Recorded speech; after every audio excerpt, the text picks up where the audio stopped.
Esse projeto é um patrocínio da Lei Paulo Gustavo, do Governo Federal, do Ministério da Cultura, da Prefeitura de Porto Velho e da Funcultural. Bem-vindas ao podcast Fênix das Artes, o podcast das mulheres que fazem a cultura rondoniense. Nosso objetivo é dar vez, voz e visibilidade para essas nossas talentosas artistas e produtoras culturais que fazem a cultura de Porto Velho e de Rondônia acontecer. Eu sou Márcia Aguiar e para o nosso encontro de hoje, nesse episódio, eu tenho a honra de receber essas duas grandes mulheres, Silvia Pinheiro, nossa sambista, e Naí Gurgel, nossa escritora. O bate-papo com essas mulheres com certeza vai ser muito relevante, muito gostoso, e eu te convido para conversar com elas junto comigo. A gente quer conhecer vocês, então eu quero saber se vocês são daqui, se vieram de outro lugar, conta tudo pra gente. Vou começar então, Silvia. Eu não sou daqui, né? Aliás, essa é uma característica de Porto Velho muito grande, né? Maravilhosa, por sinal. A gente chama de diversidade cultural, né? Que nós temos aqui. Eu sou mato-grossense do Sul, né? Nasci no Pantanal do Mato Grosso. Aí casei com um amazonense e vim morar aqui no ano de 1972. Eu cheguei aqui ainda quando aqui não era estado, era território federal de Rondônia.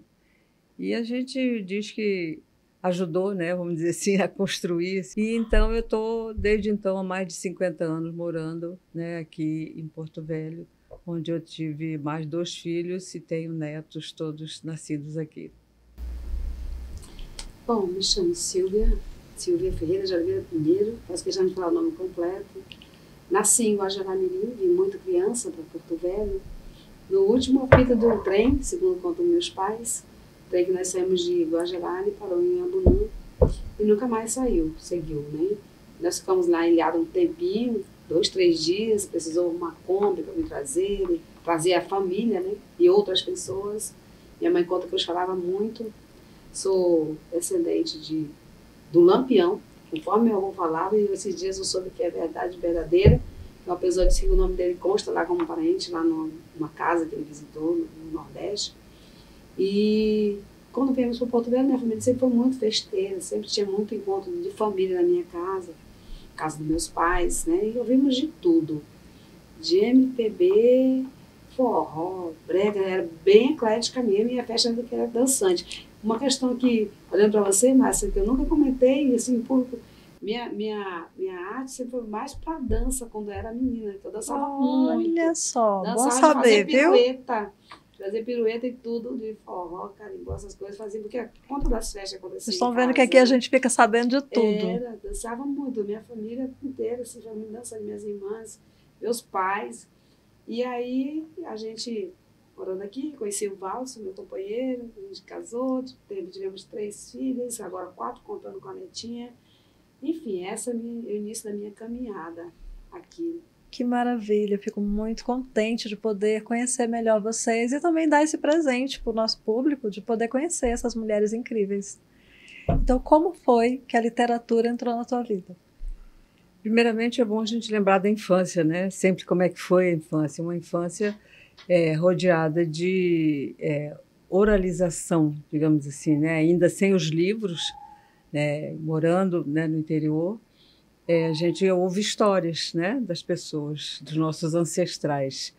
Daí para Monteiro Lobato é um pulo, né? Primeiro o livro Jeca Tatu, né? E depois toda a coleção do Monteiro Lobato, e a gente se insere então nesse mundo que é o mundo da literatura, que nos faz, né, sonhar, imaginar e ter vontade também de ser como eles, né? Sim. Que nós lemos, de escrever, se possível, escrever. Então, a partir dessas memórias de infância, eu casei com 16 anos. Quando eu cheguei aqui, eu ainda não tinha uma graduação. Aí fui fazer letras na Universidade Federal de Rondônia. E lá era tudo o que eu queria, né? Era literatura à vontade, conhecer todos os escritores brasileiros e estrangeiros, né? Agora, delícia. Junto com literatura infantil e mais fazer pesquisa, né? Foi a pesquisa, né, que me levou a ser escritora, porque eu comecei a pesquisar em comunidades ribeirinhas, e isso que ela conta de ser, né, descendente de nordestinos, de ser parente do Lampião, assim, me envolveu tanto, me despertou tanto interesse de mostrar como é que aqui tinha essa mistura, né, principalmente de nordestinos, que eu fui buscar isso, né, na cultura, primeiro das comunidades ribeirinhas, nas escolas com as crianças e depois com todas elas de um modo geral. Então, eu comecei pesquisando linguagem, que eu sou formada, né, em linguística, e o primeiro livro que eu publiquei foi esse. Ele se chama O Porto-Velhês, Carapanã Encheu, Voou, e é um ensaio de um dicionário onde eu catalogo palavras e expressões daqui. Sim. É muito importante que eu deixe claro que é porto-velhês e não rondoniês. Sim. Tá? Porque a nossa cultura é diferenciada e por conta da formação, do processo de colonização e formação do Estado, né? Então, Porto Velho e Guajará-Mirim foram os dois primeiros municípios criados, né? E até a década de 70 só existiam eles, né? Então, com a construção da BR, do eixo da BR, é que nascem as outras cidades. E aí, a influência cultural que chega depois é do sul, né? Sim. Mais do sul e do sudeste. Mas até então eram os nordestinos que vieram para cá, nos 2 ciclos da borracha, principalmente. Isso. Então, foi aí que começa o meu interesse por, né, escrever mais coisas sobre a cultura regional. Que maravilha. Então, é uma forma também de ser uma historiadora, né? Porque você, para escrever da língua, você acaba buscando. Tem que conhecer na história e né? geografia, né, de Rondônia. Maravilha. Senão Silvia, não e escreve. você? Como é que a arte entrou na tua vida? Começou, eu digo, começou aí nessa questão da dança, das músicas, né? E eu conheci meu companheiro Valdson, que já era músico, a gente muito jovem. Nesse período a gente militava na igreja em grupos de jovens, né? E no movimento político a gente também já participava nas atividades culturais que tinham na cidade. A gente procurava, e muitas vezes saía do bairro Mato Grosso, quem é de Porto Velho vai saber, bem distante, para o Sesc. A gente saía às vezes andando com o dinheirinho contadinho, quando a gente namorava, né? E guardava parte do dinheiro para pegar um ônibus e voltar para casa, mas a gente ia para lá já curtir Bado começando, Nega, o Grito de Cantadores do Sesc. Então, a gente sempre teve essa proximidade com a música, né? E o Valso já era compositor, e assim a gente foi despertando esse gosto para escrever. Escrever eu sempre gostei muito, professor. Escrever poesia. Eu comento que eu tenho um caderno guardado, tinha um caderno guardado na casa da minha mãe, e eu trouxe comigo, que eu não acho de jeito nenhum. A gente está mudando de casa, agora eu vou ter que procurar esse caderno e achar. Eu comecei a escrever, devia ter uns 13 anos, um caderninho assim, com poesia já gostava de compor, na realidade, né? Poesia para mim é uma composição. Sim. E aí, em 2007, né, entrando mais na questão do processo criativo, de fazer composição, já com as minhas parceiras de caminhada, né, que compôs o grupo As Pastoras do Asfaltão, a gente começou a usar e a compor e disputar um concurso de samba-enredo com grandes nomes da cidade, né? Tivemos a honra de fazer essa disputa pela primeira vez. Tinha uns 8 ou 9 sambas e nós conquistamos, salvo engano, foi o 3º lugar, né? Então foi assim pra gente, nós ficamos vindo, vai e descida, assim. Nossa, tivemos essa...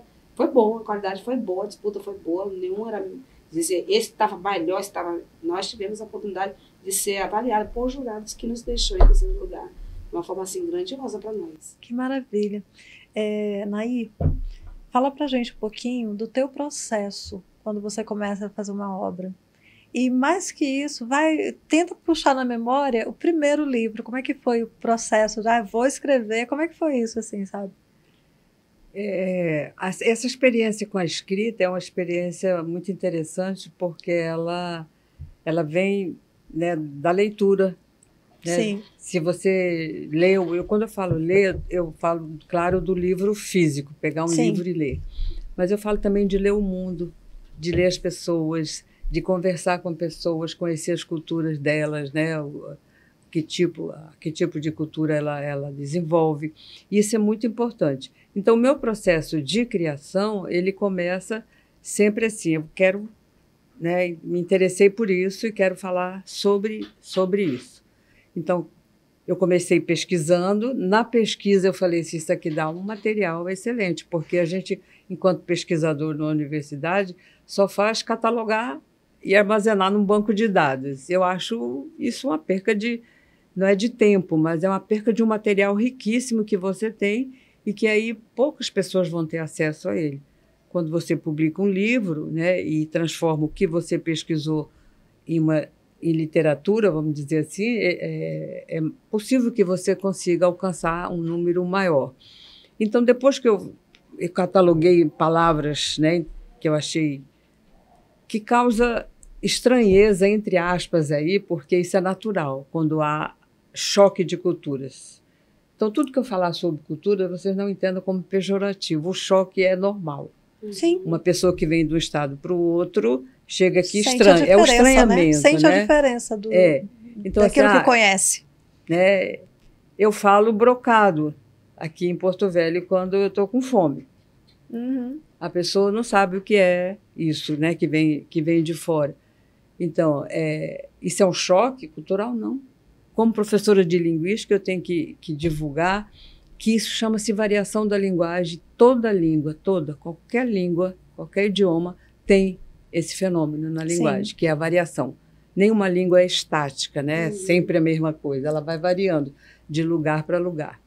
Então, quando eu percebo isso, eu digo, eu tenho que registrar, porque eu estou vendo gente sendo discriminada, sofrendo preconceito pelo sotaque, que não é nem o léxico, só pelo sotaque, porque ou ela puxa o R, né, como é a marca dos caipiras, digamos assim, do interior de São Paulo, de Paraná, do próprio Mato Grosso, porta, né, martelo e tal. Então, meus filhos que vieram de lá e eu sofríamos um preconceito aqui.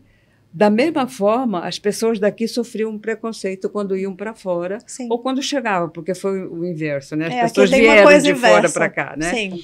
Então, nossa, como você fala, né? Errado. Não é errado. Em cultura, e linguagem é cultura, né? Em cultura não existe feio e bonito, nem certo nem errado. Existe cultura. Maravilha. Né? E a gente precisa aprender a respeitar isso. Eu posso não gostar de um determinado ritmo, vamos pegar música aqui, né? Sim. Eu posso não gostar, é um direito que eu tenho. Mas daí a dizer que aquele tipo de música não é cultura é um grande preconceito. É preconceito. Né? Então, muito interessante essa perspectiva que você traz, né? Uhum. Só dando um olhar meu sobre isso. É que o teu livro, ele mais que mostrar termos, o portuvelhês, ele também é uma busca de diminuir esses preconceitos, né? Ele também tem uma função social aí bem interessante. Total, porque eu, inclusive, ele está na 2ª edição, eu faço agora algumas inserções, né? Como nome de escolas de samba, né, nome de bairros antigos, eu coloco pessoas importantes aqui, nossas narrativas, né, que a gente agora, por orientação de indígenas, não chama mais de lenda, porque lenda é pejorativo para eles, então, por isso que o meu último livro chama-se Narrativas, Saberes e Sabores de Rondônia, porque era para ser lenda, e o Daniel Munduruku, que foi meu assessor indígena, ele disse, tira a lenda. Não use a palavra lenda, porque lenda para os indígenas é como se fosse assim, é mentira, né? E eles acreditam nessas questões. Então, é respeito, sabe? É respeito pela cultura das outras pessoas. Você vê a delicadeza que é tudo isso que tem no livro, né? Quer dizer, o livro, a gente quando vai lá na livraria e compra o livro, você acha que são termos. Mas olha toda a delicadeza que ela tem que colocar e toda a pesquisa e respeito que ela coloca ao fazer esse livro. É o principal objetivo, sabe? Principalmente, eu acho que todo escritor pensa um pouco isso, mas é assim, eu não estou contribuindo só em botar um livro para vender e para as pessoas comprarem. Tem que ficar algum legado, alguma coisa. E o legado é esse, é o respeito pela diferença, de um modo geral, pelo outro, né? Sim. É o que a gente chama de mais do que uma empatia, né? Você se colocar no lugar do outro. Então, eu vi pessoas chorarem. Minhas alunas dizerem assim, professora, eu já fui discriminada pelo meu sotaque. Eu nunca mais quero falar desse jeito, eu vou trabalhar o meu sotaque. Eu disse, não, senhora, você está enganada. O seu sotaque é a sua marca de identidade, a sua marca identitária. Não faça isso. As pessoas têm que te aceitar do jeito que você é. Tá? Se imponha, sabe? Então, assim, tem muita sabedoria nisso tudo. A pessoa quer mudar, quer se anular para agradar. Eu sou daqui, eu nasci em Porto Velho.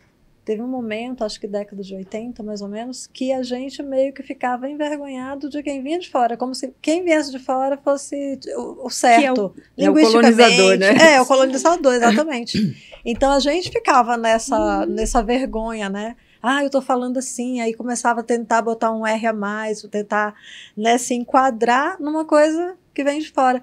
E o melhor nosso aqui de Porto Velho é justamente essa grande mistura, né, de todos os lugares, inclusive fora do Brasil, né? Porto Velho pode ser comparado a São Paulo, né? Uma cidade cosmopolita no sentido de que recebeu pessoas do mundo inteiro, não é só de outros estados, Exato. né? Então, poder conviver com essa diversidade, né? Com essa pluralidade cultural é uma coisa maravilhosa. É tanto que eu não sei se você, que é da área mesmo da linguística, concorda comigo, mas eu, enquanto porto-velhense, eu tenho muita facilidade de entender quando as pessoas falam termos que não são meus. Né? Eu sou filha de nordestino, mas eu consigo dialogar com as palavras, não me soam estranhas. Não sei se é repertório de leitura também, né? Sim. Mas não me causa estranheza, porque a gente é esse grande caldeirão de múltiplas culturas, né?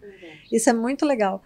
Mas, Silvia, me conta um pouquinho da Silvia no samba, das pastoras. Me conta aí como é que foi como é que é essa trajetória.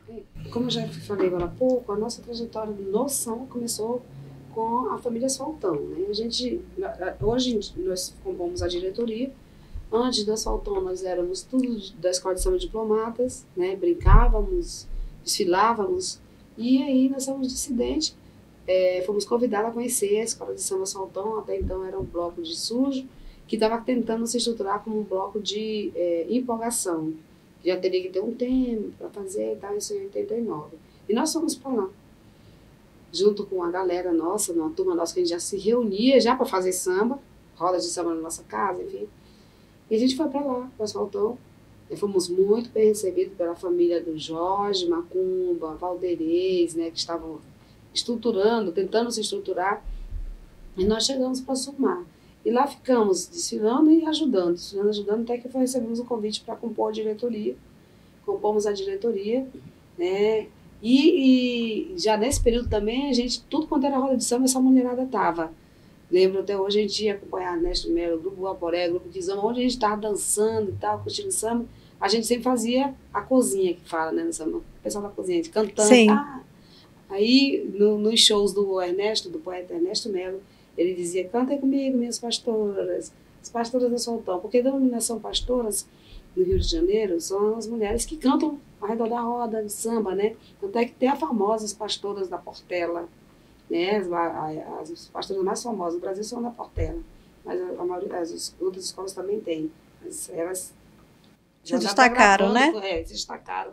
Marisa Monte fez um trabalho belíssimo, inclusive, com elas junto nesse trabalho que ela teve. E assim surgiram, né? O Ernesto Melo nos batizou como pastora do Saltão, na década de 90.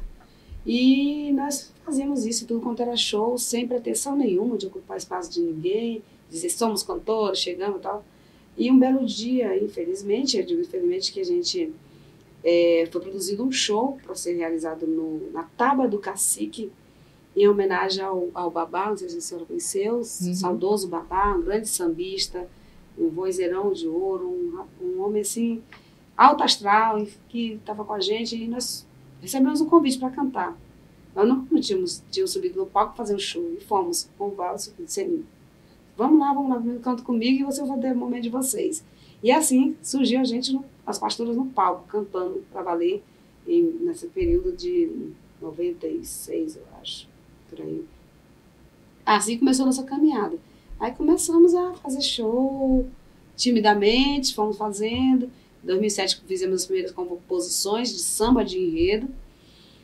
E todos os concursos da escola que tiveram a partir daí, a gente sempre estava participando. Conseguimos emplacar 4 sambas em primeiro lugar. Infelizmente, dois dos nossos sambas não foram para a avenida, né? Não foram cantar de jeito nenhum, porque não teve carnaval. Em 2012, o samba campeão foi da Escola de Samba Saltão, composto pelas mulheres. Em 2009, teve um concurso do melhor samba de enredo da cidade, que chamava Estandarte de Ouro. Quem recebeu o Estandarte de Ouro foi um samba composto por nós mulheres, né? E, enfim, aí a gente feito essa trajetória, e quando se fala de samba de enredo, tivemos um projeto chamado Samba Autoral, não temos ainda, porque continua incentivando a oposição, e a gente também usou fazer samba mais dolente, um samba de roda, um samba... E também estamos nessa trajetória. A partir do momento desse projeto Samba Autoral, a gente usou e participou de um projeto de Manaus chamado Samba Sempre.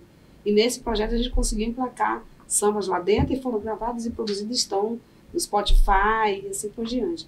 Então a gente tem feito essa caminhada, tentado contribuir de alguma maneira com a cultura, e a gente não tem essa vaidade de dizer somos isso ou somos aquilo.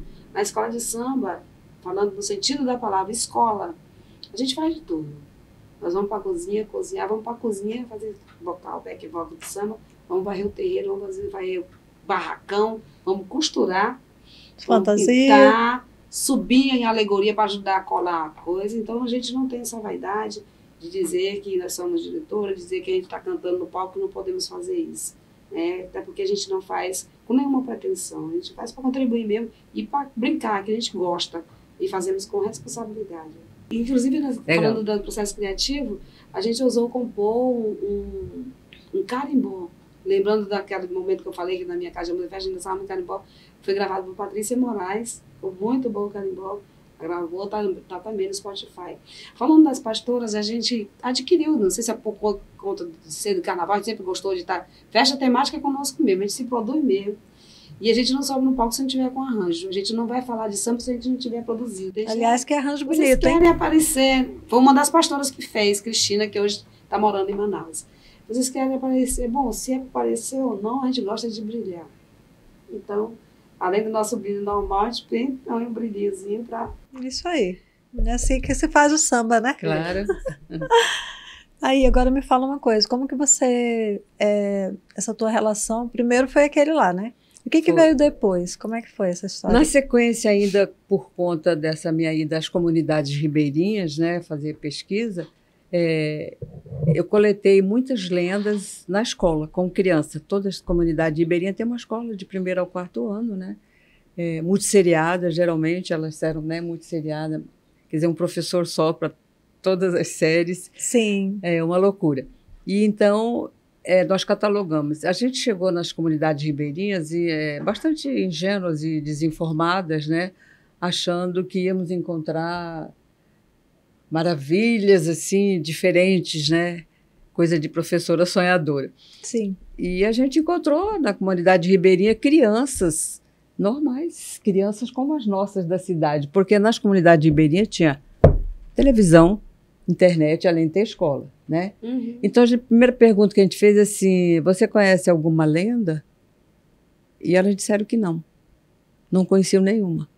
Mas estavam, né, com o celular, conheciam cantores, estavam no sucesso e tal. Uhum. Então, assim, aquela ideia de que lá na comunidade ribeirinha vivia um povo, né? Um povo que não sabia de nada, estava assim, lá na antiguidade, né? Foi a primeira coisa assim, que desmoronou. Quebrou, que caiu né? por terra. Aqui tem tudo, né? Que uma criança da cidade tem, inclusive educação, livros, né? Leitura e tudo.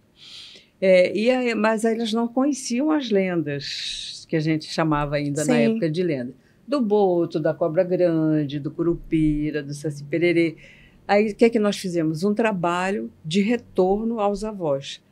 Então, nós lemos para elas, e agora você vai conversar com a sua avó, que é uma forma de aproximar a criança, né, do idoso, Olha essa que relação, né? bonito. E pergunta se ela conhece essa história. E aí, depois que a criança fazia isso, ela recontava para a gente o que o avô tinha contado. Tanto que essas histórias, eu vou mostrar, elas são recontadas pelas crianças. São 20 e poucas histórias e o livro foi ilustrado, né, por elas também. Olha só, aqui. Que coisa linda. Então, essa lenda do boto, na visão delas. Então, elas sempre começam assim, essa história foi meu avô, minha avó, meu tio, minha tia, alguém que contou. Ou seja, ele não é o autor, né, não é o autor daquela história, porque ele não viveu. Eu amo desenho de criança, acho lindo. E então, nós fizemos questão. Qual é o meu papel nesse livro? Eu fiz um trabalho que a gente chama de estilização. A estilização é você aproveitar a ideia da criança e transformar aquele texto num texto literário. né, com recursos da literatura, né, e tal. Então, isso que eu fiz. Mas a ideia, a ilustração é toda delas. Então, elas vão contando a história do Boto, não como aquele conquistador que vem, né, que a gente conhece. Elas contam a vivência delas com o Boto, que é um persona não grata, né, diga-se de passagem, nas comunidades ribeirinhas, porque além de não servir como alimento, o Boto rouba os peixes das malhadeiras que estão estendidas lá, né, no rio. Então, a criança não é assim admiradora do Boto. Como a gente aqui no pôr do sol, a gente admira ali na praça, né? Então, na comunidade ribeirinha, ele é um animal comum e tal, pelo menos foi o que elas passaram aqui para a gente. Então, aqui tem essas histórias recontadas e tem histórias, vamos dizer assim, originais, genuínas que eles contaram, como a história do pé de bode. A história do pé de bode é a história que eles contam de uma assombração que aparecia na estrada de ferro, ali perto do cemitério de Santo Antônio. Ali passa o rio, a estrada de ferro, aí tem o cemitério, né? E ali no trilho tinha uma assombração que chamava pé de bode. Então, tem essas histórias que são típicas daqui de Porto Velho. Né? E outras lá da Cachoeira do Teutônio, que está totalmente submersa, né, por conta da construção das usinas. Então, tem navio fantasma, as histórias que aconteciam lá na Cachoeira. E histórias então, é histórico também, né? E todas contadas pelas crianças. Todas contadas por elas. Então, assim, eu procurei deixar a linguagem bem próxima da delas, né, corrigindo, obviamente, questões de ordem da língua padrão, né, mas ficou muito próximo a ponto de esse livro ir para as escolas, assim, algum professor adotar e trabalhar com eles, e me chamarem para eu ir lá, né, conversar com as crianças, e uma das perguntas que elas sempre fazem é assim: como é que a senhora consegue escrever um livro que fala a nossa língua? Ai, que eu delícia. achei isso maravilhoso, porque é uma questão de pertencimento. Sim. A criança se sentiu incluída ali, né? Porque o livro que ela lê foi escrito por um escritor lá que já morreu, Monteiro Lobato, por exemplo. Sim. Tanto que quando eu chego nas escolas, às vezes as crianças querem me pegar, dizer, nossa, é uma escritora viva ainda, né? Escritor para nós. Assim, claro, para assim, uma criança que gosta de ler, escritor né? Então, esse retorno é maravilhoso, sabe? Com as crianças na escola, vendo-se incluída a sua história sendo contada, né, no livro, né? Já basta os livros didáticos que trazem, muitas vezes, cultura de São Paulo, de outros locais que não tem nada a ver, a gente não tem nada contra. Sim, mas é assim, mas né? Por que não ter, contar, uma identidade, né, também, nossa. Né? E aí, pegando o gancho aí das comunidades ribeirinhas, veio esse, que se chama Farinha Pouca, Meu Pirão Primeiro, A Mesa com os Ribeirinhos, que não é um livro infantil, é um livro da nossa culinária. Então, é um livro que vai mostrar os nossos peixes, os nossos temperos, né, o tucupi, o jambu. É um livro quase comestível. A farinha d'água, né? Que a nossa culinária é maravilhosa, viu? Para quem não conhece, tem que conhecer. Aí vem os frutos, né, daqui da região, né? O araçá, o ingá de metro. Então, se eu procurei essas coisas que são, né, bem típicas aqui, ele não é um livro assim só de receita, ele tem muita cultura, tem provérbios, né? Provérbios utilizados por ele. Então, esses foram os 3 primeiros livros baseados especificamente em pesquisas feitas em comunidades ribeirinhas, e a gente quis deixar isso que a gente coletou de cultura, né, que é cultura. Então, eu tenho aqui linguagem, narrativas, lendas e culinária, gastronomia ribeirinha, né, registrada num material que vai ficar, né? Que fica que aí, identifica, né? Para as pessoas, a partir disso, né? Se inspirarem e falarem, né, o que quiserem. Sim. Né? Aí, mais para frente, a gente continuou pensando em professores e em crianças na escola, porque também sou formadora de leitores, fui, né, de professores, principalmente alfabetizadores, e eles sempre reclamaram a ausência desse material nas bibliotecas e nas escolas. E aí eu resolvi fazer esse aqui, já agora, ele saiu em 2021, que chama-se ABCzônia. Aí ele abrange não só Porto Velho e Rondônia, mas a Amazônia como um todo. Ele é um livro de A a Z, como se fosse um dicionário. Em cada letra é um animal da Amazônia. E, por exemplo, na letra A é arara, né? E aí tem a imagem da arara e um texto sempre para fixar a letra. E a ilustração é de quem? Do Miqueliton. ilustrador é linda. um artista plástico, né? O Sim, Miquel daqui. Conheço alguma A letra coisa B dele é já. o Boto, a letra C é Carapanã e aí vai até o Z. Nossa, Né? que E esse lindo! Não é esse maravilhoso? livro, ele tem sido trabalhado em várias escolas de educação infantil. Vou dar só um exemplo de uma escola que fez, a partir desse livro, um projeto que chama Bicionário. E cada criança da educação infantil que não sabe ler nem escrever ainda, montou o seu dicionário dos seus bichos que ela quis criar só desenhado. Olha Né? Então, só. seja assim, o professor se inspira na obra, ela não precisa copiar, Sim, fazer igual, com certeza. nem nada. Essa é a ideia, Que obra né, importante, principal, hein? né, desse livro Que obra foi importante. feito para as crianças. Aí, na sequência, vou continuar falando ainda, deixar esses dois por último, eu publiquei Maria do Rio. Maria do Rio, esse livro nasceu, é a ilustração do Flávio Dutka, tá? Outro artista plástico, todo ilustrado por ele, esse material. Olha que coisa linda, Silvia. Olha as cores. Cada ilustração Nossa. dele é uma obra de arte, né? Muito. Esse livro nasceu assim. Tem uma amiga, Glória Valadares, que foi bibliotecária por muito tempo, né? Aí na Francisco Meirelles, e que tinha um irmão que era embaixador em Costa Rica. Né? E aí ele pediu, queria antes de sair deixar livros para criança, doar. E como ela é muito ligada com muitos escritores de literatura infantil, a ela que eu falo é a Glória, né? Ele pediu para ela, e ela convidou artistas, escritores como Ziraldo, Ana Maria Machado, Bartolomeu, vários nomes muito conhecidos. E por consideração a nossa amizade, ela me chamou, e a professora Neuza também. Olha só, né? por consideração a nossa amizade. E nós publicamos nesse livro, junto com tanta gente especial, Com livro licença. que foi publicado em espanhol Com licença. e distribuído gratuitamente em Costa Rica. Um conto meu e da professora Neuza Tesari. Que aí, depois de muito tempo, eles liberaram e disseram assim, agora vocês podem cada um fazer o que quiser com o seu texto, né? Está liberado e Olha tal. o material que a pessoa diz que foi convidada só por consideração à amizade. Aí Ela é uma referência para nós aqui em Porto Velho, em Rondônia, uma escritora muito importante para nós, Anaí Gurgel do Amaral. Pois é, então como não estava publicado em português, eu resolvi transformar num livro, né, que não ele é infanto-juvenil, porque ele conta a história de uma mulher beiradeira, né, que vai pescar aos domingos, né, e lá ela pega malária. Eu estou dando spoiler, porque o próprio Flávio Dutka disse, professora, mas a vilã dessa história no final é uma carapanã. E ela não aparece em nenhum momento no livro. Eu digo, então põe. Aí ele pôs como uma pegadinha, uma carapanã pequenininha aqui. Ó. Olha só! Porque ela vê muita coisa, ela tem uma alucinação quando ela está pescando. E a história é contada por ela? Não, é narrada pelo narrador, Tá. né? Mas ela é a personagem principal. Sim. Aí ela tem uma alucinação pescando na beira do rio com as crianças, né? Ali embaixo da engazeira. E cai dentro d'água, né? Propositalmente, para ver se melhora, né?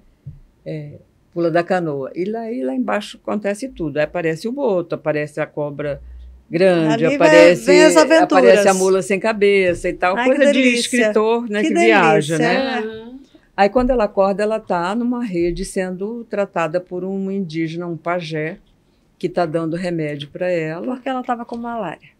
Porque o que ela tinha era malária. Estava naquelas... E tudo que ela viu, né? Como eu já peguei algumas malárias, né? A gente fica meio delirando nas Exato, febres. naquele delírio. Delírio de febre. Então aqui tem assim Ai, muita que delícia. muita intertextualidade, Que delícia muita coisa tudo, que, né? As tá- histórias dela. Encanta. Tô aqui apaixonada, querendo ler tudo. Então esses são alguns do Silvia, meu livro. Esse tá. é especial. Depois tu vai me contar desse. Deixa assim, vou A falar gente um já está assim apaixonada, É. né? E tudo, a beleza do livro também, né? Uma obra de arte, os livros, né?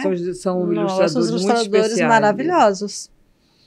Silvia, conta pra gente como é o teu processo, assim, e como que o samba, né? Como que o samba, ele te traduz, né? Como que tu, de repente, porque na música, assim como na literatura e nas outras artes, você tem muitos caminhos, né? Sim. E o que que o samba te puxa, assim?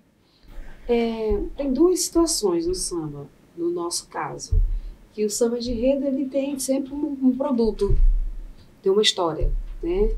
E para nossa felicidade, na nossa escola, sempre que quando é produzido um tema de enredo, que é a história a partir da qual a gente faz Sim. o samba, a gente procura construir esse tema sempre abordando algo que venha ser relevante para a sociedade, ou uma reflexão para a sociedade.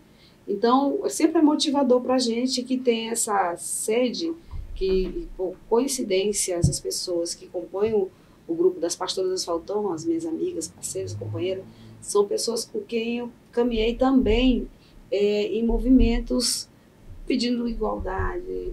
E, por exemplo, a gente compôs o Fórum Popular de Mulheres desde o início. Eu fui presidente do sindicato, então tem tudo a ver, assim, quando a gente vê um tema que aborda questões sociais, né? Sim. Então, isso nos motiva muito, nos incentiva a botar reflexões e coisas importantes para levar essa mensagem através da arte, porque tem esse poder de penetrar mais fácil do que um discurso, do que Sim. um bate-papo. Mas a música vai ficar para A sempre. música chega, né?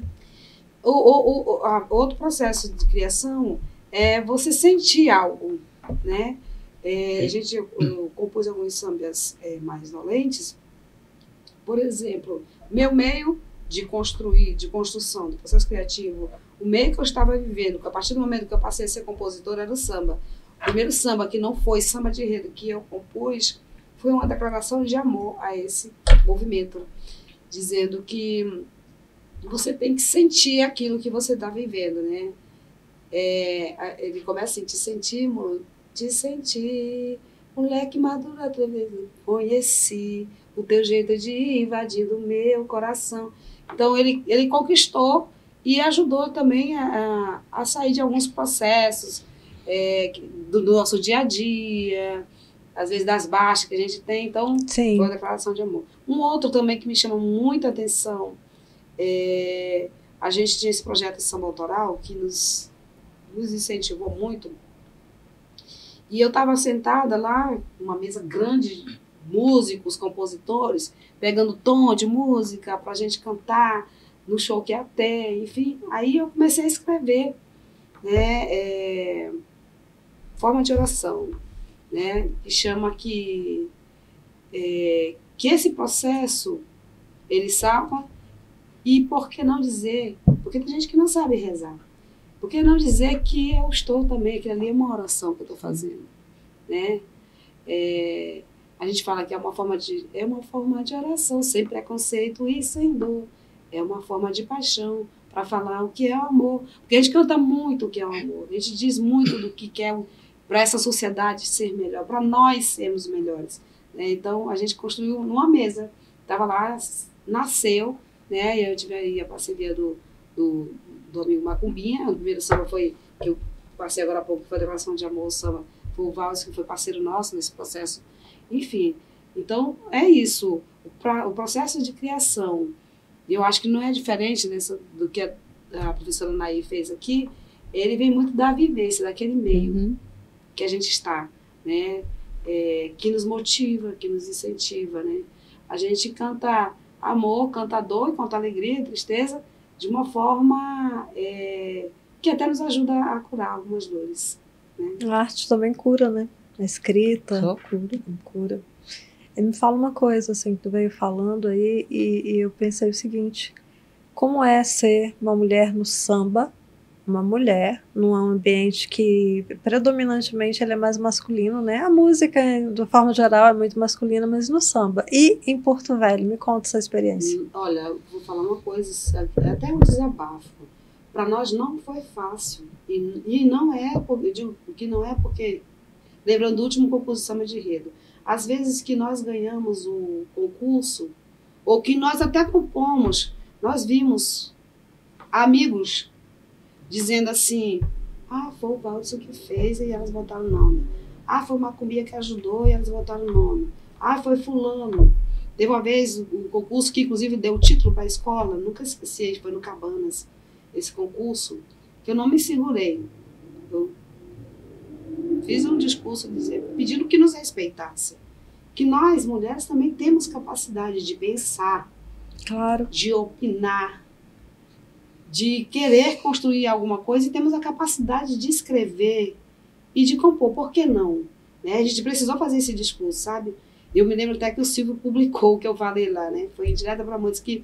E quantas vezes tivemos um concurso, o último concurso que aconteceu, que nós ganhamos, foi agora recente, acho que 2021, 2022, estou perdida no tempo. 2021. Também foi a mesma coisa, não foi diferente, nem do início nem até agora. Né? As pessoas questionando a capacidade e a qualidade, né? E eu acho isso não só uma falta de respeito, não só conosco, como mulheres, né? E parceiras, porque saiu de pessoas que convivem no teu meio, que sentam numa mesa de roda de samba contigo, saiu da boca de pessoas e nós sabemos quem são. Né? Porque quando chega pra gente, as pessoas dão número, CPF e tudo, ela fala, fulano falou isso mesmo, né? Nós não vamos tomar satisfação não, mas teve momento que doeu, assim, de quer saber, não vou mais escrever nada, não vou participar de concurso não. Se a gente vai escrever, a gente vai fazer em outro lugar, né? E não vou participar desse concurso não. O pessoal, não, vai, vamos. Vocês têm que... Eu estava muito desanimada, as meninas também, pô, não, desculpa. Poxa, é uma falta de respeito com a gente, né? Com o trabalho que a gente faz. Não é fácil. Não é fácil a gente ainda ter que, não só a disputa do samba, mas ter que achar que tem que provar que você pode, né? Amigos, que você é capaz. Disputando um espaço que até hoje ainda é eminentemente masculino. Nesse Sim. meio do processo de construção de samba de enredo, só temos nós, as pastoras. Então, assim, tipo, você ali, você está disputando com outros sambas de enredo, mas você tem que disputar de uma forma dobrada por ser mulher. Por ser mulher. Porque não é acreditado a você a possibilidade de ter feito aquilo. De ter feito aquilo, que você não é capaz de fazer aquilo. A tua capacidade é só para varrer o espaço da tenda aqui no nosso caso. A tua capacidade é só para fazer a comida no barracão. A tua capacidade é só para costurar. Tu não pode ter capacidade. É machismo o nome disso. O nome disso é machismo. É tá aí, ó. machismo. Pronto, traduziu. Infelizmente a gente se deparou e continua se deparando com isso, porque a gente sabe que ainda existe essa picuinha, machismo, covardia, eu não sei nem que nome dizer para isso. Uma formação bem patriarcal, né? Exatamente. A gente ainda A gente, como no meio da música, eu fiquei imaginando, já tem tudo isso, você já tem que, por exemplo, às vezes os músicos ficam discutindo sobre a tua música como se tu não estivesse ali. Eles, entre eles, querem resolver como vai ser, e eu digo, opa, não. Né? A gente o tempo todo tem que ficar provando, imagina no meio do samba. Não é fácil não, eu imagino. E para você, Naí, tem isso? Tem alguma... no universo da literatura esse não campo? Tem, olha, por incrível que pareça, não tem encontrado coisa boa. É interessante. Maravilha. Pode falar. Maravilha. Não, assim, é um ambiente, na área da literatura, é um ambiente tranquilo, tem, né? Em relação ao gênero, vamos dizer assim, que né? Bom, né, Silvia? Tem muita vaidade, como em todas as áreas, né? Tem muitas, né, disputas, às vezes, e tal. Eu procuro ficar fora, né, disso, porque o meu objetivo é que o livro chegue à mão das crianças, só, unicamente, sabe? Não quero ser famosa, não quero ser rica, não quero nada disso com a literatura, sabe? Um cara assim, eu preciso fazer alguma coisa, eu preciso dar algum retorno. Sim. Né? Eu fui formada, eu estudei, né? Então, como professora, a gente deve isso, né, para esse povo que me acolheu tão bem, né, cuja cultura eu assimilei. Então, acho assim, que é uma forma de agradecimento, de gratidão que eu tenho, né, por tudo que eu vivenciei aqui. O pessoal lá do Mato Grosso tem ciúmes. Imagina. Você é daqui, escreve sobre aí. Eu digo, mas olha, eu vim para cá, eu tinha 22 anos, recém-casada, né? Eu passei mais do dobro do tempo que eu passei lá aqui. Mas ainda tem memórias de lá? Quem? Você tem memórias, guarda memórias Muito, afetivas de lá? Então façam de lá também. Eu já tá? Tá na gráfica. Memórias da infância, mas foi tão bom. Isso, porque é muito bom, eu não né? sabia que eu lembrava de tanta coisa da minha infância. Pronto, pessoal do Mato Grosso, não precisa ficar com ciúme, vai ter livro para vocês também. É um bom exercício, viu? Mas não tem esse lance de disputa, a questão de gênero, né? Eu acho assim que no samba é porque é um terreno, né, que parece que foi marcado, né, pelos homens. Então as mulheres conseguiram E bem na literatura demorou um pouco. É que não foi é bem fácil, mesmo mas... essa questão machista. É como se, por exemplo, a mulher no samba, ela é muito conhecida, é o corpo, é a sambista, é a passista, não sei o quê, né? Como é que eu vou estar para o carnaval? E a mulher é muito mais que isso, né? Ela é Tem muito cabeça mais... também, né? É, tem cabeça também. Nós somos lindas, mas o corpo da mulher é lindíssimo, mas a gente é muito mais que isso, Muito mais. né? E, assim, uma coisa que é uma luta para a mulher no universo da música, pelo menos é muito forte isso, eu sinto, e a Silvia há de concordar comigo, é que você ser respeitada como cantora, como compositora, como musicista realmente, e não ser vista como uma possibilidade. Exatamente. Isso aí é muito difícil. É uma luta que ainda É uma luta. Tem que ser empreendida Não nos há- dias atuais. Não né? há ainda o olhar de alguns, eu não vou dizer que são todos, porque toda regra tem exceção, né? Mas de uma boa parte dos músicos é olhar para a mulher fisicamente. É verdade. Não é? Márcia, professora Maria, só continuando o que eu estava falando agora há pouco, teve um episódio, né, antes de falar desse episódio, além de você falar de respeito com a gente, eu falo de respeito com as pessoas que estavam lá julgar. E a escola toma muito cuidado com isso, com as pessoas que ela convida, são pessoas sérias. Sim. Né? E aí, uma sobrinha minha, ela ficou indignada, inclusive o pai dela estava disputando lá, né? Mas ela ouviu esse tipo de comentário na hora lá, no dia que o nosso samba ganhou, um comentário horrível sobre nós, sobre o nosso samba. Uma pessoa ficou indignada, e não foi com o samba do pai dela, ela estava com o samba do pai dela.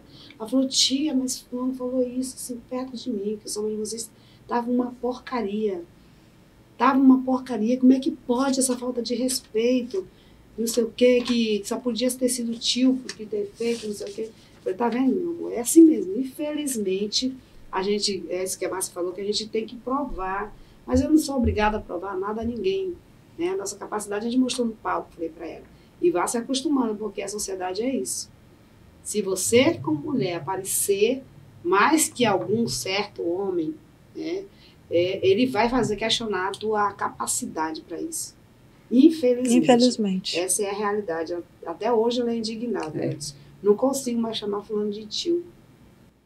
E é por essas e por outras que muitas coisas existem, muitos trabalhos existem, mas é por essas e por outras que o podcast Fênix das Artes existe, que é para dar vez, voz e visibilidade para nós mulheres, artistas, produtoras culturais de Porto Velho de Rondônia, porque a mulher que escreve, que compõe, que toca, que... Você conhece Mozart, mas o Mozart tinha uma irmã também, compositora maravilhosa. Pois é. A gente sabe dela? Não, né? Tem muitas obras de mulheres por aí, inclusive já falei isso em outro episódio aqui, que essas obras que a gente lê por aí, fala assim, autor desconhecido, muitas dessas autorias eram de mulheres. Porque a mulher, ela não podia assinar as obras. Ou alguém, um homem, assinava, ou ela criava um pseudônimo masculino, ou autor desconhecido. Então, é o machismo estrutural mesmo, né? Então, até hoje, a gente, mulher, para a gente estar no palco, estar num espaço, a gente precisa estar o tempo todo lutando, provando que pode, que faz, que tem capacidade. Infelizmente, Não é? E que bom que na literatura é mais eu, né? Pelo menos eu não senti, né? Sim. E a gente sabe que teve muita luta, né? Como você Claro. mesmo já acabou de relatar vários Com exemplos certeza. aí. Então não foi fácil, não. Eu já encontrei um caminho mais, né? Mais aberto, Mais né? aberto, mais trilhado. Então acho que vai chegar lá. Vai chegar. E torcer para que seja logo, né? Sim. Porque... Eu queria saber de vocês um momento marcante na carreira de vocês. Que ele, assim, guarda no coração. Eu acho que um momento marcante nosso, eu poderia dizer 2 momentos, mas no nosso caso foi a primeira vez que a gente subiu no palco para disputar com grandes nomes da cidade, devia ter uns 8 ou 9 nomes, e nós temos ficado entre essas grandes feras, né, que a gente respeita muito, ter ficado em 3º lugar no meio dessas grandes feras. Foi marcante para nós enquanto uma conquista, compositoras, né? Em Porto Velho. Mas você falou que tinha 2, qual é o outro? O outro foi quando a gente resolveu sair do samba de enredo, porque até então a gente tinha aquele incentivo do tema. Sim. E a gente percebeu que a gente poderia fazer mais, né? Compomos outros tipos de samba e até carimbó. Saímos um pouquinho, então que estamos maravilha. ocupando outros espaços. Perfeito. E para você, professora Nair? Então, como eu te falei, assim, não escrevo, né, para ser famosa nem para ficar rica, muito menos, né? Livro, a gente sabe que é caro, porque a produção é cara e, né, não tem como vender mais caro ainda. Tem professor, coitado, que para trabalhar com as crianças, compra um exemplar e tira xerox para os alunos. A loucura isso, sabe? A falta de valorização, né, desse material na escola. Verdade. Então, os momentos que me marcam enquanto escritora são os momentos do retorno das crianças. E, além desses depoimentos que eu já contei, eu vou citar um último, que foi numa última escola que eu fui. A professora trabalhou 2 livros, né, meu com os alunos e me chamou para o encerramento, que ela ia fazer uma premiação, né, lá na escola ela tinha feito atividades, desenhos, né, com as crianças, e ia premiar os 10 melhores. Então, estava me convidando para eu ver a festinha e para entregar as medalhas. Eu não quis chatear a professora e dizer para ela na hora que eu era contra esse tipo de concurso, né? Sim. Então, todo concurso que você faz na escola, você está prejudicando alguém, porque você está sempre reconhecendo quem já é bom e deixando de fora quem tem dificuldade. Eu falava muito isso quando eu era professora de estágio na universidade. Meus alunos, não façam isso. Não dão prêmio para concurso de redação. O que é isso? Tem gente que não, tem criança que não escreve porque já sabe quem que vai ganhar. Não vai ser ela. Vai ser alguém que já sabe escrever muito bem. Bom, então eu fui. Não quis falar nada para o professor, eu fui. Mas o que eu fiz? Eu levei... Quantos alunos a senhora tem? 27. Aí peguei 27 desse, 27 desse, 27 desse para a criança, né? E levei. Fiz a entrega dos prêmios para os 10 que ela escolheu, ela ou a escola escolheram como melhores. E depois entreguei um para cada um. Eu acho assim, se o município ou o estado não valoriza, não compra, não adquire, não dá um livro para a criança, eu acho assim que eu, como escritora, tinha essa obrigação, sabe? Queria ver no rosto das crianças a satisfação de chegar com o livro em casa. É dele, né? E teve uma que eu tenho uma foto dela e fiz um texto bonito, botei na internet, assim, desabafei, porque ela não estava entre as 10 premiadas, não tinha ganhado prêmio. Quando ela chegou e perguntou, esse livro é para mim? A senhora deu para mim, assim, quase não acreditando, né? Eu falei, é para você levar para sua casa, é seu. Aí ele falou assim, a foto dele está assim, ele com o dedinho assim, esse é o meu troféu. Melhor do que qualquer troféu que foi dado hoje aqui na escola. Eu disse, gente, não precisava ouvir mais nada. Essa coisa da premiação realmente é tão sem noção, né? Porque a gente não, o professor não faz por maldade, faz por desconhecimento. Mas a gente pensando agora, né? Né? Não é verdade? E todas as outras que não são premiadas. Eu vi na fala dessa criança, ela estava chateada porque não tinha sido premiada, mas o livro tinha compensado isso, o livro que ela ganhou. Que prêmio, né? Hein? Que prêmio. Então, são esses momentos, sabe, que faz a gente ver assim, poxa, eu não estou fazendo alguma coisa em vão, né? Alguém está tirando proveito. Então, assim, bom, a gente já está caminhando aqui para finalizar, tá? Então, eu quero perguntar para vocês, assim, qual é a emoção maior? Eu não sei qual é a tua emoção maior, se é quando você finaliza o livro, se é quando o livro é publicado, ou se é na noite de autógrafos, né? E qual é a emoção, Silvia, de estar no palco? Né? De estar no palco, de repente, com uma composição autoral, enfim, qual é a emoção de vocês nessas horas? A minha emoção maior quando eu estou no palco, cantando autoral e ver a pessoa, olhar no olho de alguém, mesmo que seja uma pessoa, e que ela está gostando, ver brilho. E a gente costuma ver muito isso. Que maravilha. Graças a Deus a gente tem tido esse prazer de, quando está cantando, eu faço questão, às vezes, de olhar para ver se está tendo uma atenção, se está tendo... Porque a gente percebe quando a pessoa está gostando ou não. E me emociono mesmo quando eu vejo isso. Me emociono. E graças a Deus, em todas as apresentações que a gente faz, sempre a gente consegue visualizar captar algumas emoções assim, né? importantes. Que maravilha. Para você, qual é o momento assim, emocionante? Então, eu acho que o momento do escritor não para mim, né? Acho que tem escritor que pensa diferente. Não existe um momento único, né? Eu acho que o momento do escritor é um momento que transcende inclusive a sua vida terrena, né? Muitos escritores só são lidos e só são conhecidos depois que morrem, né? eu acho que o valor e a emoção está no valor daquele material que você deixou, né? Que talvez não vai ter muita importância. Então, não é importante, né, o autógrafo, porque não foi muita gente no lançamento, não vendeu, né? Mas Sim. quem sabe, né? Quem sabe um século depois alguém reconhece. Tantos escritores têm tanta, né, tem tanta história. Não é o reconhecimento em si, é o legado, né? Claro. É o valor. Eu acho que quem escreve faz um exercício assim, de deixar alguma coisa dessa, né, para quem vier depois. Então, eu acho que o meu momento é um momento que é um devir, ainda vem. Eu gosto muito de ter uma fala aqui para sonhar. Se vocês pudessem colaborar com algum artista, vivo, viva ou morta, aquela pessoa assim que vocês admiram muito, se pudesse colaborar no trabalho com essa pessoa, quem seria? Só fala o nome mesmo. Tem várias, mas Leci Brandão. Leci Brandão. Pela luta dela e pela capacidade dela de compor, e por ser uma militante do antirracismo, da discussão de gênero, enfim, Leci Brandão. E para você? Então, eu gostaria de colaborar com muitas pessoas, sabe? Mas muitas mesmo. E é isso que eu tenho feito. Eu tenho dito para as crianças, para os professores e para as pessoas que gostam de escrever. Eu recebo muita gente lá em casa mostrando bonecos de livro, dizendo assim, a senhora quer dar uma lida para mim, para ver se vale a pena? Eu sempre digo que vale. Eu sempre digo para as crianças, vocês podem. Isso aqui não é, assim, uma pessoa iluminada, escolhida, não, que escreve. Qualquer uma pessoa pode escrever.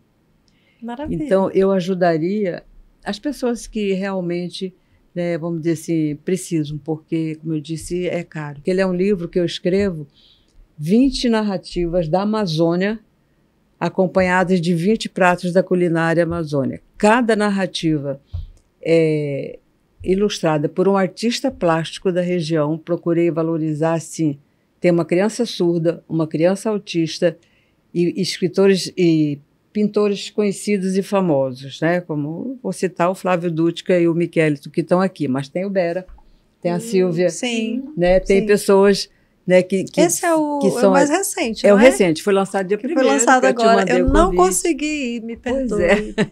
Então, ele ficou, né, esse livro que tem a ilustração de diversos artistas e pratos da culinária, da dona Rita, acho que é Rita o nome dela, lá da feira, que faz o X-Caboquinho, e tem receita do Diogo Sabião, que é um chefe de cozinha conhecido, e tem receita do Manuel Evangelista, que criou o Pirarucu Rondon. Sim. Então, assim, ele é um livro que mistura, e vou usar a fala do artista Flávio Dútica, que ele diz, professora, como é que a senhora consegue reunir tanta gente diferente, né? Coisa boa, no seu livro. Eu digo assim, eu acho que esse é um dom que eu tenho, que é o dom de agregar, sabe? Então, não me importa assim, se você é famoso, é rico, né, ou tal, mas eu quero você aqui, junto com quem, né, nunca escreveu, nunca produziu, nunca fez. Então, você não imagina a alegria da mãe dessa criança de 13 anos, autista, que ilustrou uma história, a última do livro, inclusive, em preto e branco, que é a história do Monte Roraima. É o Luiz Felipe, está aqui a fotinha dele, né? E a história que ele ilustrou, em preto e branco. Maravilha. Ele se recusou a fazer o Monte Roraima como ele é, que ele é um platô, né? Porque na cabeça dele, o monte é monte. Sim. Né? E a gente tem que saber respeitar isso, é por isso que eu gosto, né, de inserir. E junto com eles tem tantos pintores assim, famosos, né? Então... E daqueles grandões assim que tu leu um dia, tinha alguém que você gostaria de escrever junto? Algum autor? Eu gosto assim, não era tão grandão assim, né? E era um pouco meu conterrâneo. O primeiro que eu vou citar, que é o Manuel de Barros, né? Que era um poeta maravilhoso lá de Mato Grosso. E o segundo, eu vou fazer uma homenagem ao meu esposo, porque não falei desse livro, né? Mas já vou só deixar aqui a dica, que é um livro que eu escrevi em memória a ele. Eu fiquei viúva em 2020, meu esposo morreu de Covid. Poxa, e nós tínhamos as cartas de quando a gente namorava ainda. Eu tinha 16 anos. Tenho todas elas guardadas, aí eu publiquei. E tá tudo aí? Tá tudo aqui. Nossa, tá tudo aqui. Esse é um livro que foge do regionalismo e conta a minha história né, com ele. Que coisa linda. Então, assim, em homenagem a ele, eu vou escrever Exupéry, Pequeno Príncipe, que ele gostava muito. Ah, que lindo. E a gente leu lindo, praticamente lindo. junto, né? Bom, mas gente, pra gente encerrar. Sim, Oi, meu ó, amor. uma coisa. Pode falar. Você falou, claro, de falar de um momento emocionante, que marcou muito também. Foi a primeira vez que eu fui para o estúdio gravar uma composição nossa. Ah, que Eu delícia. lembro até hoje, foi no estúdio do Tiago Mazieiro. Aí eu desabei pronto mesmo, que eu não conseguia cantar. Ele perguntava da mim o que foi, elas foram contar. Só emoção. Foi muito Que marcante esse delícia, dia. gente, né? Olha só, tá vendo? Ela puxou da memória e chegou lá Foi. naquele que... Então, pra gente encerrar, eu também gosto de brincar aqui um pouquinho com né, Marília Gabriela, sabe? Eu falo uma palavra e tu diz o que vem na cabeça. Meio Freud também. Porto Velho. O que é Porto Velho para vocês? Para mim é diversidade. Para você, Silvia? Minha casa, meu abrigo. Se eu não fosse artista, se eu não fosse escritora, eu seria? Eu seria pintora. Eu amo também. Adoro pintura. E você, Silvia? Se eu fosse artista, eu acho que eu seria advogada. Ou jornalista. Quer dizer, eu continuarei artista, porque Sim, escrever arte também, né? Maravilhoso, maravilhoso. Tá, e se não fosse... Vamos sair da arte um pouquinho. Se não fosse nem escritora, nem pintora, era o que, Naí? Professora. Então já é, mulher. Não teve jeito, né? Não. Ou seja, ela tá onde ela gosta, né? É. Um artista ou uma obra que eu amo muito? Ixi, são muitos. Fala um, aquele primeiro que vem na cabeça. Ai, bicho, agora eu me perdi. Eu gosto muito, eu ouço muito. Elza Soares. Elza Soares, maravilhosa. Maravilhosa. E você? Pode ser da arte, da pintura. Do que Mona você quiser. Lisa, Leonardo da Vinci, né? Leonardo da Vinci. Então, pra gente encerrar, façam suas considerações, né? Se quiser falar alguma coisa aí pro público ou pra mim. Quer que eu comece? Então, eu quero deixar aqui como reflexão, né, e como consideração final, um agradecimento primeiro, né, à Márcia pelo convite, pela oportunidade de falar um pouco juntamente com a Silvia do trabalho bonito que ela faz. Que nós precisamos sempre de mais pessoas falando sobre essas coisas, sabe, Silvia? Eu acho que cultura é um aspecto ainda pouco discutido, né, e pouco valorizado. E eu estou falando em todos os âmbitos, não só na escola, mas também na política, né, do modo geral. Então, a gente precisa romper barreiras, como você, né, tem tentado fazer lá com a música, né? Tem que divulgar e tem que valorizar. Então, assim, acho que essa questão de valorizar e divulgar a cultura não é só uma questão de mostrar a sua cultura, é de respeitar, saber respeitar as diferenças, sabe? Sim. Então, quando você pega uma cultura de um lugar com a cultura do outro e compara, né, e vê que há diferença e consegue respeitar, então eu tenho trabalhado muito com isso, mesmo depois que me aposentei. Lá na universidade eu trabalhava com uma disciplina que chamava Pluralidade Cultural. E eu, para dar essa disciplina, eu tive que... né, eu dei essa disciplina, inclusive, porque no pós-doutorado eu tive uma aula muito boa lá na Unicamp, que me despertou para isso. Quando você fala de pluralidade cultural, você agrega todas as disciplinas, todas as áreas do conhecimento. Né? Então, ali tem linguagem, tem sociologia, tem antropologia, tem história, tem geografia.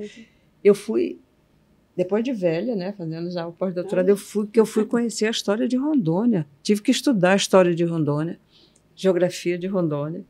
Né? Então, acho que cada vez cada uma de nós falar um pouco sobre o seu aspecto mais próximo da cultura, isso agrega, sabe? Claro. E isso faz com que as pessoas se sintam valorizadas, e é isso que elas querem.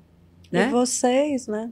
Mulheres, artistas, produtoras culturais, escritoras, são também parte dessa cultura, são quem é referencial, né? Porque a cultura de um povo perpassa por tudo isso, né? Verdade. Então vocês acabam sendo retrato disso também. E quando a gente pode juntar as duas coisas, é melhor ainda, viu? Claro. Eu prefaciei o livro de um ex-aluno, um aluno meu orientando do mestrado, que está em São Paulo, adora carnaval, e ele escreveu um livro que se chama A Menina que Queria Rodar a Baiana. Ele adora carnaval, um livro sobre escola de samba. Que legal. Quando chegar, ele vai me mandar, eu vou te dar um de presente. Maravilha. obrigada. Uma historinha infantil sobre escola de samba. Que Olha, lindo. olha que a gente pode juntar, né? Claro, com Literatura certeza. e escola de samba, né? Já juntamos aqui hoje, ele continua juntando. Tem tudo a ver. Você quer considerar o que, Silvia? Bom, em primeiro Finalizar. lugar, agradecer, Marcinha, pelo convite. Eu que te agradeço, Muito grata aqui do lado agradeço. da professora Imagina, Maísa. a Ouvia honra- falar, a não honra é minha. conhecia. Pois é. E é a um gente prazer não muito se grande. Eu conhecia. fiquei encantada com tudo isso que eu vi. Não é?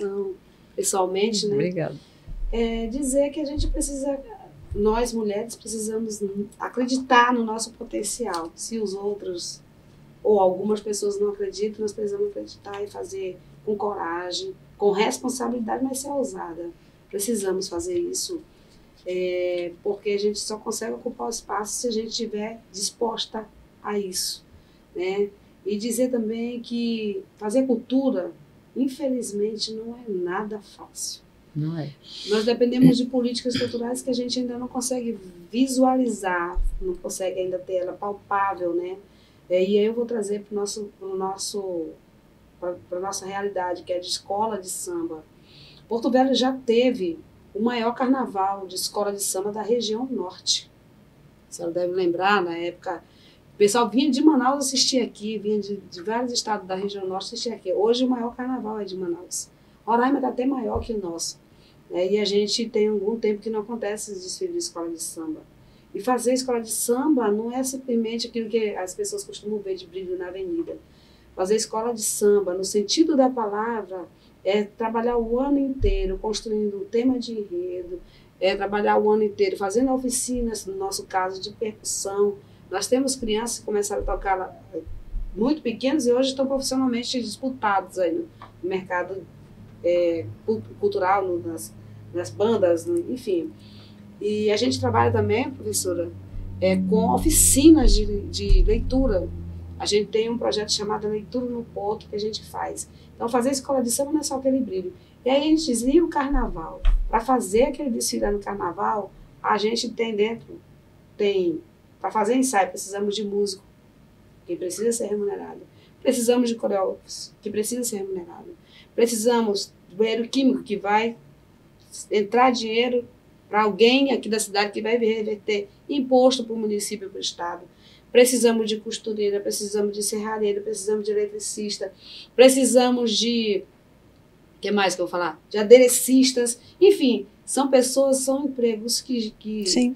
A gente fomenta a economia num período curto, mas a gente ajuda, contribui para que esse dinheiro circule dentro da cidade, circule dentro do estado. Então não é só aquilo que vai para a avenida lá, porque aquilo ali é o resumo de tudo isso que a gente está falando aqui, né? Que de alguma maneira contribui, é uma contrapartida a gente dá como contrapartida para o estado e para o município, porque a gente está juntando, no nosso caso, uma comunidade que muitas vezes não tem nada gratuito ao redor para aquela pessoa se divertir um pouquinho, para aquela pessoa não tem como ir para uma escola de música, está lá fazendo percussão, aprendendo a tocar um instrumento. Além disso, nos ensaios, o mercado, as famílias conseguem comercializar seu cachorro quente, seu churrasquinho, seu mingauzinho. Então, a gente contribui de uma maneira muito importante, significativa. Sim, infelizmente, a gente tem um tempão que não tem desfile. Esse dia a gente foi tentar mapear no período de 2000 para cá quantas vezes aconteceram desfile. E aí a gente preferiu deixar de mão, porque desfile que a gente fala é oficial, porque as capitais onde acontece, eu vou usar como exemplo o Rio de Janeiro, aquela coisa que chama atenção, que vem de gente do exterior, é uma coisa bonita, mas que tem contrapartida do Estado. O Estado, eu falo, a União, o município, investem lá porque sabe o retorno financeiro que vai ter com o turismo, com o emprego que é gerado, enfim. Mas, infelizmente, esse olhar não temos aqui em Porto Velho. Infelizmente, mas nós continuamos nessa caminhada, continuamos fazendo o nosso papel, dando essa contribuição para o município, para o estado, movimentando a economia naquele nosso pedacinho de chão. A cultura aquele pedacinho de chão. Nós desfilamos na nossa comunidade todos os anos. Sim. Né? Fazemos um desfile de comunidade. As famílias já esperam, as crianças já esperam que isso aconteça. Então, que nos olhem, que nos vejam com respeito, que vejam que ali tem famílias, que vejam que ali tem profissionais capacitados e que não têm outra renda. Temos os carnavalescos que só trabalham nesse período. Tudo bem, que aí tem período de festa junina que eles estão lá dentro inseridos também, mas que esperam isso acontecer e que, infelizmente, nós não temos esse olhar ainda. Obrigada, Silvia, pelas tuas considerações. Obrigada, Naí. Eu quero muito agradecer a participação de vocês. Muito obrigada. Né? Foi um prazer muito grande ter vocês aqui comigo. Né? Conhecer um pouco mais da história dessas grandes mulheres. Muito grata mesmo. Eu, em nome do podcast Fênix e de todas as mulheres e todo o público lá de casa, agradeço por ter esse momento com vocês duas, Naí Gurgel, do Amaral, e Silvia Pinheiro. Muito obrigada. Nós que agradecemos. Esse projeto é um patrocínio da Lei Paulo Gustavo, do Governo Federal, do Ministério da Cultura, da Prefeitura de Porto Velho e da Funcultural.